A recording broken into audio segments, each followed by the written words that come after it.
Monsieur le Premier ministre, le tissu économique breton souffre. Plans sociaux après plans sociaux, les salariés sont victimes de stratégies auxquelles ils sont étrangers. Face à cette situation, qui est aussi une réalité pour toutes les régions de France, une colère s'est exprimée.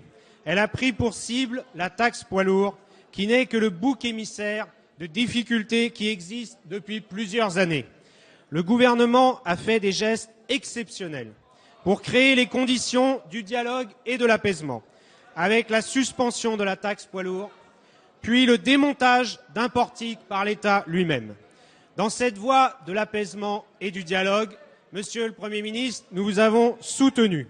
Cela doit permettre à la fois de définir ensemble des solutions durables à la crise bretonne et à la mise en œuvre d'une taxe poids lourd dont tout le pays, et singulièrement la Bretagne, a besoin pour financer des infrastructures ferroviaires tant attendues. Mais une nouvelle étape a été franchie hier avec cet ahurissant ultimatum. Le comble, c'est de voir qu'un mouvement qui se revendique comme une mobilisation de défense des contribuables se traduit par des centaines de milliers d'euros d'argent public qui partent en fumée dans des incendies de portiques. C'est insupportable.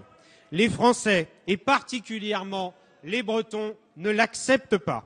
N'acceptent pas cette dérive qui n'a plus rien à voir avec le droit de manifester. Il est particulièrement choquant que des élus, y compris sur ces bancs, refusent de condamner de tels actes. Porter un bonnet rouge n'autorise pas tout. Monsieur le Premier ministre, pouvez-vous nous dire quelles mesures le gouvernement compte prendre pour mettre en œuvre tout à la fois le dialogue et le respect de la loi? Merci, monsieur le député. La parole est à monsieur le Premier ministre. Monsieur le Président, Mesdames, Messieurs les députés, Monsieur le Président de Rugy, nous sommes dans une démocratie et c'est une chance parce que ce n'est pas le cas partout dans le monde. Et une démocratie, ça se défend, ça se respecte. Et le droit de manifester est un des droits fondamentaux des citoyens. Mais le respect de la loi, le refus de la violence font aussi partie des principes républicains que j'entends bien qu'ils soient respectés par tous et partout. Monsieur le Président de Rugy, S'il vous plaît, écoutez. Samedi dernier, une grande manifestation a eu lieu à Quimper. Elle, justement, représente ces droits des citoyens, à exprimer ce qu'ils ressentent et ce qu'ils attendent. C'est une manifestation qui était nombreuse et qui s'est déroulée globalement dans le calme, l'appel au calme ayant été compris par les organisateurs. Mais force est de constater que malgré tout, il y a eu des dégradations, des outrages et des violences sur les agents de la force publique.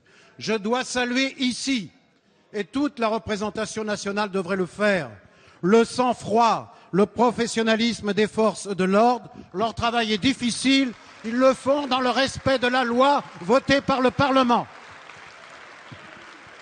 Ces violences sont le fait d'une minorité, je le sais.